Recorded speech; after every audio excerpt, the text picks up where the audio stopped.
ایک حدیث میں حضور نے فرمایا پورے کرۂ ارضی پر نہ کوئی گھر بچے گا اور نہ کوئی خیمہ جس میں کہ اللہ کا دین داخل نہ ہو جائے. متن آپ پڑھ لیجئے گا اس کتاب سے. ایک حدیث میں فرمایا اللہ نے مجھے پوری زمین کو سکیڑ کر لپیٹ کر دکھا دیا، پوری زمین دکھا دی. اور یہ بات سن لو مجھ سے، میں نے زمین کے سارے مشرق بھی دیکھ لیے، مغرب بھی دیکھ لیے، اور جو جو علاقے بھی زمین کے مجھے دکھائے گئے ہیں ان سب پر میری امت کی حکومت قائم ہوگی. یہ احادیث آپ اس کتاب میں پڑھ لی. نوید جاں فضا ہے، خلافت قائم ہوگی اور عالمی ہوگی. اب دو باتیں مجھے عرض کرنی ہے. پہلے تو اسی نوید کے سلسلے کا آخری حصہ کیا ہے؟ 3 احادیث اس کتابچے میں آپ کو ایسی ملیں گی جس سے اندازہ ہوتا ہے کہ اس کا آغاز جو ہوگا وہ پاکستان اور افغانستان کی سرزمین ہے.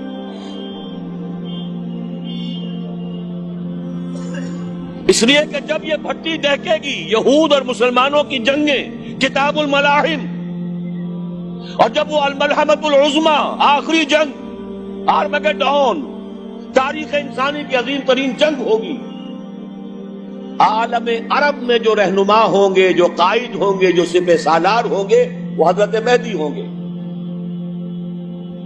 اہل تشیع کا تصور مہدی اور ہے، ہمارا اور ہے. ان کے نزدیک ان کے 12ویں امام جو روپوش ہے، امام غائب، وہ ظاہر ہو جائے. ہمارے نزدیک جیسے ہمارے ہاں اور بہت سے مجددین پیدا ہوتے رہے. ابو داؤد کی روایت ہے، حضور نے فرمایا ان اللہ یبعث فی هذه الامه علی راس کل 100 عام من یجدد لها دینها. ہر صدی میں مجدد پیدا ہوتے رہے.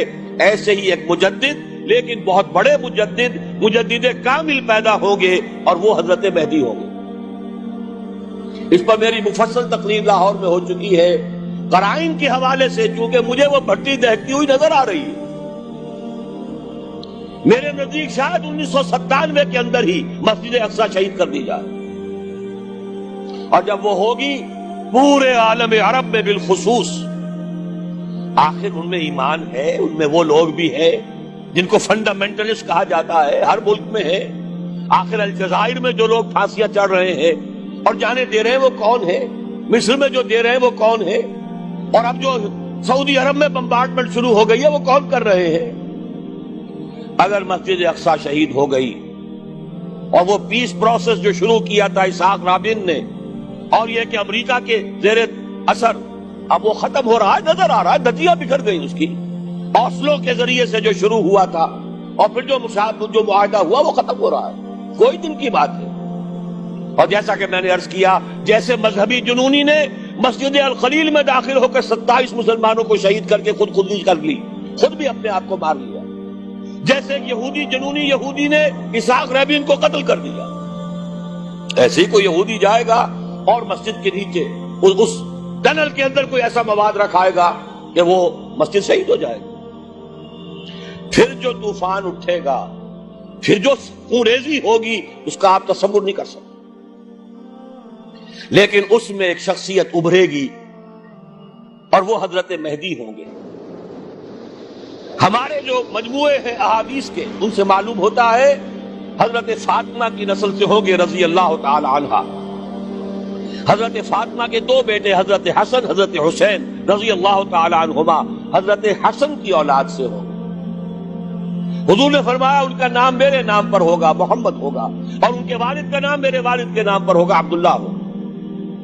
وہ پیدا ہوں گے یا میرے گمان میں وہ پیدا ہو چکے ہیں، اس لیے کہ مجھے جو سامنے نظر آ رہا ہے کہ وہ سارے حالات و واقعات جو احادیث کے کتابوں میں بیان ہوئے ہیں، گویا کہ جیسے ڈرامے سے پہلے سٹیج سیٹ کیا جاتا ہے، حالات پوری طرح اس کے لیے ایک سٹیج کی طرح تیار ہو چکے. باقی واللہ عالم، یہ اندازے کی بات ہے. یقینی بات یہ ہے کہ ہوگا. لیکن جب عالم عرب میں یہ بھٹی دہکے گی،